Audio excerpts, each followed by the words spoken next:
I am back, baby. The Miami Heat have forced me out of retirement. I am back. Big win over the OKC Thunder, and I am back like MJ in the mid-90s. Happy New Year, and let me tell you, this new year for me so far, 2026, started off with an absolute technological shitstorm that has been raining upon my life.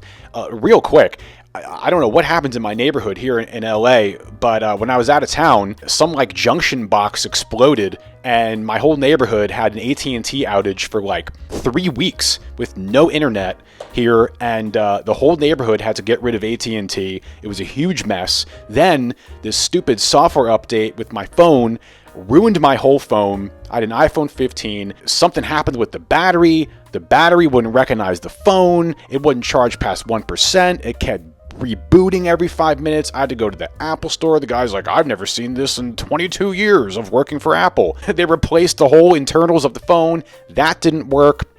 That dragged on forever. I spent like 12 plus hours in one day at 2 different Apple stores, an AT&T store, then I'm at a Verizon store. It was a total mess. Anyway, enough on that. It's fixed now, I think. And here we are. We beat the OKC Thunder. Now, you know where I'm going to go with this.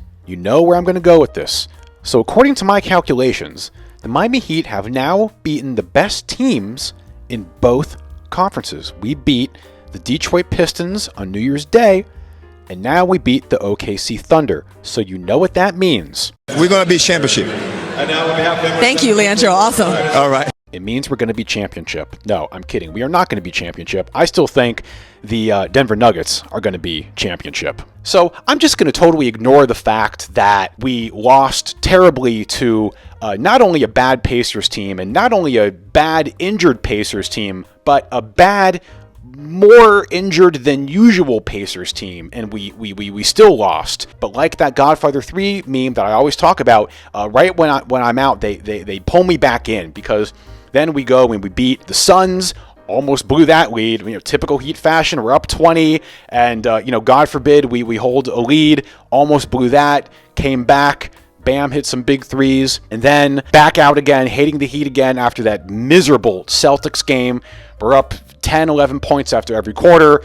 Anthony Simons plays like Michael Jordan against us. We blow that. They pull me back in, and we beat the OKC Thunder. And not only did we beat the OKC Thunder, we beat the OKC Thunder without 2 starters, Tyler and Davion, and without our potential 6-man of the year, Jaime Jaquez, and still beat the Thunder, man. Pretty awesome. And Claudian Reed had some crazy statistic that the Thunder are so good at beating Eastern Conference teams. I think they said that their record against Eastern Conference teams from last season and this season is something like 37-2.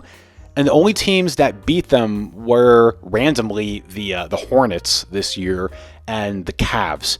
And now we're the third team that's beat them basically in a year and a half in the Eastern Conference. So crazy. And how did we do it? Well, a few things jump out at me as I'm looking through the stats here. And look, I didn't take any notes. I wasn't even going to do a video, but I like the Heat brought me out of retirement. I'm over here. I'm working on a Sunday. It's 73 and sunny outside. I should be playing basketball, but here I am making a video. And a few things that are just absolutely insane to me as I'm looking through these stats are, first of all, 111 field goal attempts.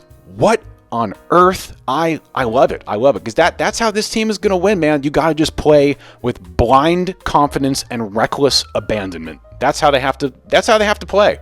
And this is probably one of the most heat culture wins I've seen in a very long time. 111 field goal attempts to OKC's 77. We hit 20 threes. That's awesome. Now, the stuff that's really important here are the offensive rebounds, the points off turnovers, and the second chance points. Those 3 things that I just mentioned there is the exact reason as to why we lost that Celtics game that we never should have lost. We got killed on rebounds and we got killed on second chance points, and they just wanted it more than we did. We out-rebounded the Thunder 21-5 on offensive rebounds. We only had 4 turnovers to their 15. Shout out to Kasparis. We'll get to all the individual guys in a little bit here. 21-7 in points off turnovers. Absolutely amazing. 33-9 on second chance points. That is how you win a basketball game. And despite all that, we still only won by 2 because OKC is just that good.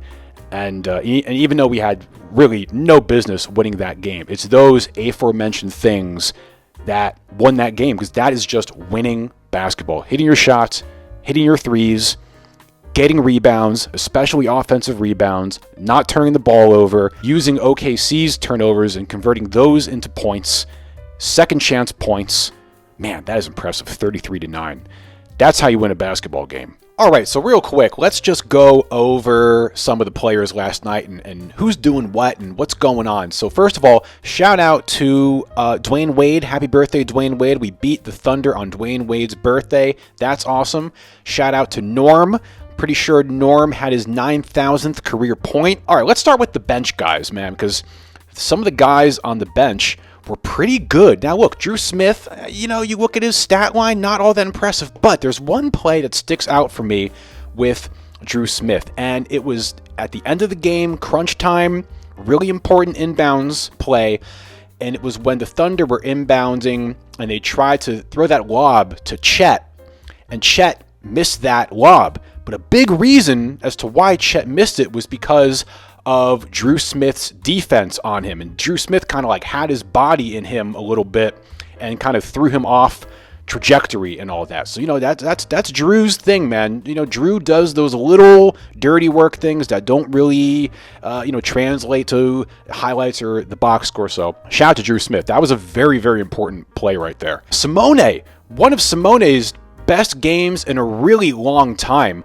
13 points in 18 minutes, 4 offensive rebounds. Great job, Simone, man. It's so important that, especially in a game like that, where you have a couple guys that come in off the bench, those guys that play like 12 to 18 minutes and make contributions. Right? That's what makes the Thunder so good. I mean, obviously, you have Shea, who had, what do you have, 40? Whatever, he had 39. Just, guys just ridiculous. But the 2 guys that killed us on the bench were Mitchell and Wiggins, 15 and 18. Because the starters, Lou Dort didn't really do anything. Jalen Williams, of course, got hurt. Hope he's okay. Cason Wallace was quiet. Dort and Wallace had a combined 11 points, but Mitchell and Wiggins, that really played well. Jovic continues to struggle. I don't know what's going on with him. I really hope he gets out of that slump that he's in. Kalel, a nice game from Kalel.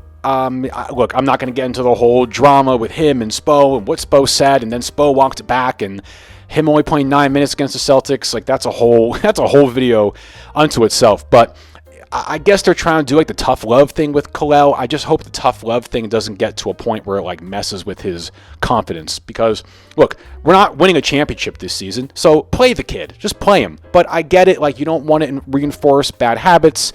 He's developing. You want him to learn. So, I don't know. I see it from both sides, but I like most Heat fans, want Kalel to be playing. He did have 5 offensive rebounds. That's awesome. Now, the main guy we got to shout out is Myron Gardner. Oh, my God. This guy is over in the tundra of Sioux Falls City. Apparently gets a phone call at 3 a.m., this is what Brady Hawk tweeted, and had to hop on not 1, but 2 different planes to get to Miami to play. He gets 15 minutes of playing time, 4 for 4, 3 threes, 5 rebounds, putback dunk. Let's go. To the starters, Yakachonis. Now, if you look at Yakachonis' stat line, 7 assists, 5 rebounds, 3 points. But anyone who watched this game noticed the contributions that Yakachonis was making. And man, what potential this kid has. I mean, to be 19 years old, out there playing 27 minutes, had no turnovers. That's really important. And had some really, really nice passes, nice defense. There was this one pass he had to Norm, and we'll get to Norm right now. It was so cool. It's like on a kind of a fast break, and he threw it like over Norm's head, and Norm, instead of catching the ball, he like let the ball bounce in front of him and caught it, and then all in one motion letting the ball bounce, catching it, and going into a three-point, like a pull-up three-pointer and hitting it. It was like the coldest, smoothest thing I've ever seen, man. It was so cool. And Norm, with that big play, that drive and kick that he had to Wiggs, who also hit that big shot. Shout out to Norm, shout out to Wiggs. 19 points and 15 points respectively. And Pelle Larsson, man, this kid is an absolute dog. Got hit in the face again. My man gets hit in the face every friggin' game. It's unbelievable. And ironically, he's, one of the more handsome gentlemen in the NBA. So my man, protect that face, bro. But this kid is tough. He had 16 points, but it's not even about the points. It's just the, he's the glue guy, and he just, talk about a guy that brings an identity. Oh my God, I really like him. Like Pelle, man, I don't want him to get traded anywhere. I really want him on this team. And I loved that defensive possession he had in the end on Shea, where, Shea got up to his little shenanigans, the foul baiting thing, and got Pelle in a shot fake. And Shea does that thing where he just completely throws his whole body into the defender. But Pelle had some really, really big plays. And last but not least, Bam. Third big game in a row from Bam. I think this is the third game in a row he's had over 20 points. That Suns game, he hit those big clutch threes. Tonight, again, he hit 6 3-pointers, 6 for 10 from 3. 22 field goal attempts. Not that efficient. I don't care.